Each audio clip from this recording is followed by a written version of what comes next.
नमस्कार, जय हिंद, वंदे मातरम। आप सभी विद्यार्थियों का स्वागत है आपके अपने यूट्यूब प्लेटफॉर्म उदय एजुकेशन में। विद्यार्थियों, आज के इस वीडियो में लेके आया हूँ त्रिमासिक परीक्षा 2024-25 के लिए इम्पोर्टेंट कक्षा 6 का विज्ञान विषय का पेपर, जो कि इस बार आपके त्रैमासिक एग्जाम की दृष्टि से वेरी वेरी मोस्ट इम्पोर्टेंट रहेगा और आप सभी विद्यार्थियों के लिए वरदान साबित होने वाला है। आप शायद छत्तीसगढ़ से तैयारी कर रहे हो या फिर एमपी से या फिर किसी अदर राज्य से, आपके लिए वेरी वेरी मोस्ट इम्पोर्टेंट ये प्रश्न पत्र साबित होने वाला है और आप सभी विद्यार्थियों के लिए एक वरदान साबित होगा। तो आपसे निवेदन रहेगा, वीडियो को अंत तक देखिएगा, वीडियो को लाइक और चैनल को सब्सक्राइब जरूर कर दीजिएगा। विद्यार्थियों, पहले प्रश्न की ओर बढ़े उससे पहले इस वीडियो को शेयर भी कीजिएगा। चलिए बढ़ते हैं पहले प्रश्न की ओर। पहला प्रश्न है, सही विकल्प चुनकर लिखो। यानी आपको जो अवसर दे रखे हैं इनमें से सही विकल्प को चुन के आपको उत्तर देना है। तो इसमें पहला प्रश्न है, आयोडीन तथा नमक के मिश्रण से आयोडीन को पृथक करने की विधि है। यानी आपको बताना है कि आयोडीन और नमक के मिश्रण है, उनको आयोडीन को अलग करने की जो विधि है वो कौन सी है, वो आपको बतानी है। तो इसमें ऑप्शन अ में वाष्पन, ऑप्शन द में निथारना, ऑप्शन स में शानना और ऑप्शन द में है ऊर्ध्वापातन। तो विद्यार्थियों, इसका सही आंसर होगा, विधि होगी ऊर्ध्वापातन। यानी option number the is correct answer. कौन सी विधि? ऊर्ध्वापातन।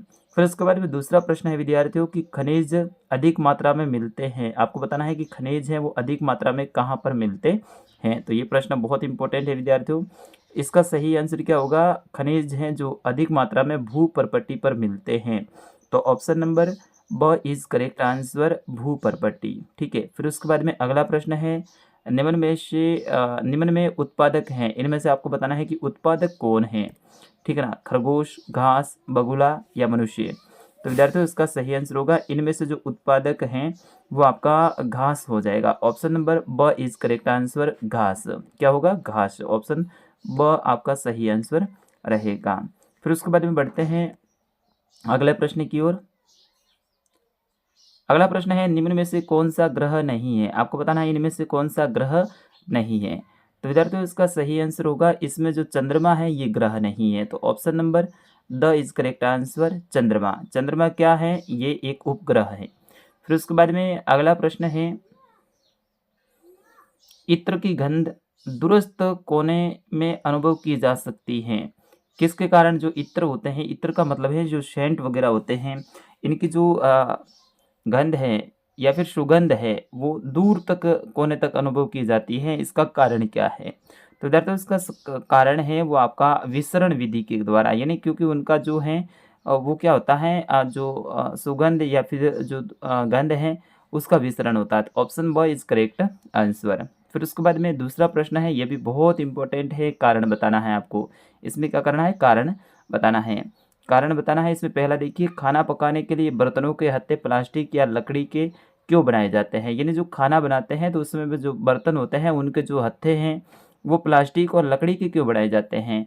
क्योंकि प्लास्टिक और लकड़ी हैं ये विद्युत के कुचालक होते हैं। क्या होते हैं विद्यार्थियों? विद्युत के कुचालक होते हैं। कुचालक का मतलब होता है उसके अंदर विद्युत आर पार नहीं होती है, इस कारण से इनके जो हत्थे हैं वो प्लास्टिक या लकड़ी के बनाए जाते हैं। मान लो लोहा है, अब लोहे की वस्तु को अपन आग में यहाँ पर डालेंगे तो यहाँ से गर्म होते हुए यहाँ तक पूरी पूरी गर्म हो जाएगी, उसको पकड़ नहीं सकते हैं। लेकिन जो लकड़ी होती है यहाँ पर अगर अपन आग डालते हैं तो यहाँ तक ये गर्म नहीं होती हैं, क्योंकि इसमें जो विद्युत है या फिर जो ऊष्मा है वो ऊष्मा जाती नहीं है, इस कारण से यहाँ तक ऊष्मा नहीं आएगी। इसीलिए जो प्लास्टिक है और लकड़ी के हत्थे बनाए जाते हैं। फिर उसके बाद में दूसरा है, जल एक पारदर्शी पदार्थ है। बिल्कुल सही बात है, क्योंकि जल एक पारदर्शी पदार्थ है और इनके आर पार अपन आसानी से देख सकते हैं। तो जल एक पारदर्शी पदार्थ है। फिर उसके बाद में तीसरा प्रश्न है, सही व गलत का निशान लगाना है। तो इसमें पहला देखिए, जल में वायु घुली होती हैं। बिल्कुल, जल के अंदर वायु ऑक्सीजन है, नाइट्रोजन है, ये घुली होती हैं। तो ऑप्शन इसमें सही रहेगा आपका इसमें। ठीक है ना? इसमें आपको सही बताना है। फिर उसके बाद में दूसरा है, जल वाष्प पदार्थ की ठोस अवस्था है। ये द्रव अवस्था है या फिर गैसीय अवस्था आप कह सकते हैं। ठीक है ना? गैसीय अवस्था होती है जल वाष्प, तो यहाँ पर ठोस अवस्था नहीं है। तो ये क्या है? गलत है। ठीक है ना? दूसरे में आपको लिखना है गलत। फिर उसके बाद में तीसरा है पृथ्वी सूर्य की परिक्रमा करती है। बिल्कुल सही बात है। पृथ्वी है वो सूर्य के चारों ओर घूमती है, तो ये सही बात है। तो इसमें आपको सही लिखना है। फिर उसके बाद में चौथा है चंद्रमा पृथ्वी का प्राकृतिक उपग्रह है। ये भी सही बात है। प्रकृति के द्वारा अपने आप बना हुआ एक उपग्रह है, तो सही है। शुक्र सबसे चमकीला ग्रह है, ये भी सही है। ठीक है ना। तो इसमें गलत कौन सा है? 2 नंबर का है, यही गलत है, बाकी सारे के सारे सही है। फिर उसके बाद बढ़ते हैं अगले प्रश्न की ओर। अगला प्रश्न है प्रश्न संख्या 4।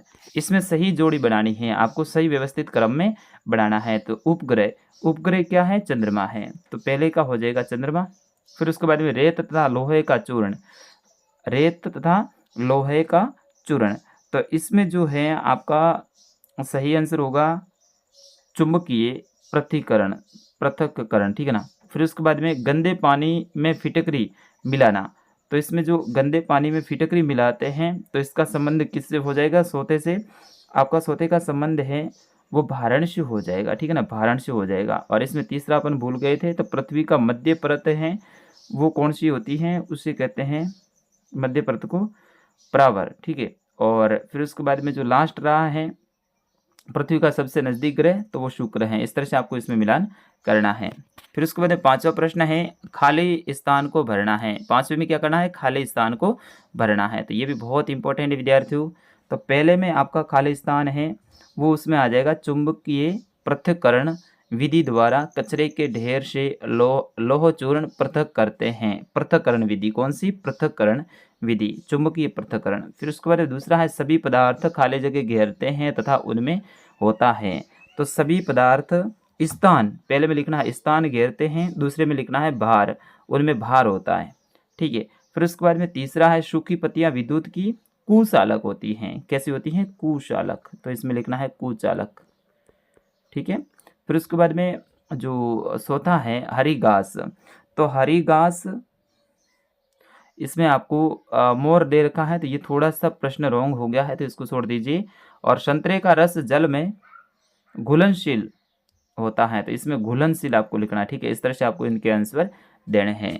फिर उसके बाद में 6ठा प्रश्न है नीचे लिखे गए प्रश्नों के उत्तर लिखो। तो नीचे जो प्रश्न दे रखे हैं इनके उत्तर लिखना है। पहला है पर्यावरण क्या है? पर्यावरण क्या है? तो हमारे चारों ओर का जो आवरण होता है, हमारे चारों ओर की जो प्रकृति होती है, हमारे चारों ओर का जो वातावरण होता है, वही पर्यावरण कहलाता है। ठीक है। फिर उसके बाद में पृथ्वी की तीनों परतों का महत्व लिखिए। तो पृथ्वी की 3 परत कौन कौन सी होती हैं?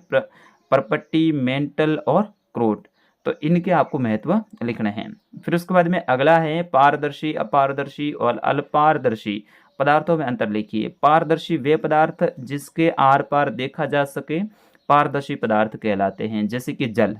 ठीक है। अपारदर्शी ऐसे पदार्थ जिनके आर पार देख नहीं सकते हैं अपारदर्शी कहलाते हैं, जैसे कि पत्थर, लकड़ी आदि। और अल्पारदर्शी वे पदार्थ होते हैं जिनके आर पार देख सकते हैं लेकिन धुंधला सा दिखाई देता है, तो वो क्या होते हैं? अल्पारदर्शी होते हैं। तो इस तरह से आप इसमें बता सकते हैं। फिर उसके बाद में होता है समुद्री जल से नमक किस प्रकार प्राप्त किया जा सकता है? यानी समुद्री जल है उससे नमक किस प्रकार से अलग करेंगे? तो इसमें क्या करेंगे? वाष्पीकरण एक विधि होती है, उनके द्वारा जल को अलग करेंगे। क्या करेंगे? एक कढ़ाई वगैरह है उसके अंदर क्या करेंगे? वो समुद्र का जल है उनको लेंगे, उनके नीचे आग लगाएंगे, तो जो जल है, मीठा जल है, वो ऊपर वाष्प बन के उड़ जाएगा, और जो खारा है वो नमक के रूप में नीचे पेंदे पे बैठ जाएगा, और ऐसे में नमक तैयार हो जाता है। फिर उसके बाद में अगला प्रश्न है आसवन विधि का सचित्र वर्णन करना है आपको। फिर उसके बाद में अगला है पृथ्वी को अद्वितीय ग्रह क्यों माना जाता है? क्योंकि पृथ्वी पर ही जीवन पाया जाता है, जीवन के लिए सारी अनुकूल परिस्थितियां पाई जाती हैं, जिसमें जल, स्थल और वायु तीनों ही ये जो जीवन के लिए अनुकूल होते हैं या फिर जीवन जीने के लिए महत्वपूर्ण होते हैं, ये पदार्थ यहाँ पर पाए जाते हैं। इसीलिए पृथ्वी को अद्वितीय ग्रह कहा जाता है। और पृथ्वी को नीला ग्रह भी कहा जाता है क्योंकि यहाँ पर 71% भाग पर जल पाया जाता है। अगला है खाद्य श्रृंखला से आप क्या समझते हैं? लिखिए। तो एक दूसरे के ऊपर निर्भर रहना खाद्य श्रृंखला कहलाता है। ठीक है ना, इनके बारे में आप आराम से लिख सकते हैं। फिर उसके बाद में प्रावर किसे कहते हैं? तो प्रावर किसे कहते हैं? पृथ्वी की मध्य परत होती है उन्हें प्रावर कहते हैं, जो कि मेंटल अपन कहते हैं ना, वही प्रावर उसे कहते हैं। फिर उसके बाद में अगला है, विद्युत तार के ऊपर प्लास्टिक का आवरण क्यों लगाया जाता है? क्योंकि प्लास्टिक है वो विद्युत का कुचालक होता है और ऐसे में विद्युत धारा से बचने के लिए उसके ऊपर प्लास्टिक का आवरण या फिर लेप लगाया जाता है। फिर उसके बाद में अंतिम प्रश्न है कि फिटकरी के विलयन से फिटकरी कैसे पृथक करेंगे? तो विद्यार्थियों इसमें आसवन विधि होती है ना, उनके द्वारा अपन फिटकरी है वो अलग करेंगे। तो विद्यार्थियों इस तरह से ये कक्षा 6 का आपके साइंस यानी विज्ञान का पेपर था, मैंने अच्छे से आपको समझाया है। मैं आशा करता हूँ आपको पसंद आया होगा। इस पेपर को आप ज़्यादा से ज़्यादा शेयर कीजिएगा और साथ ही अगला पेपर कौन से सब्जेक्ट का चाहिए आप ज़रूर कमेंट करके बताइए।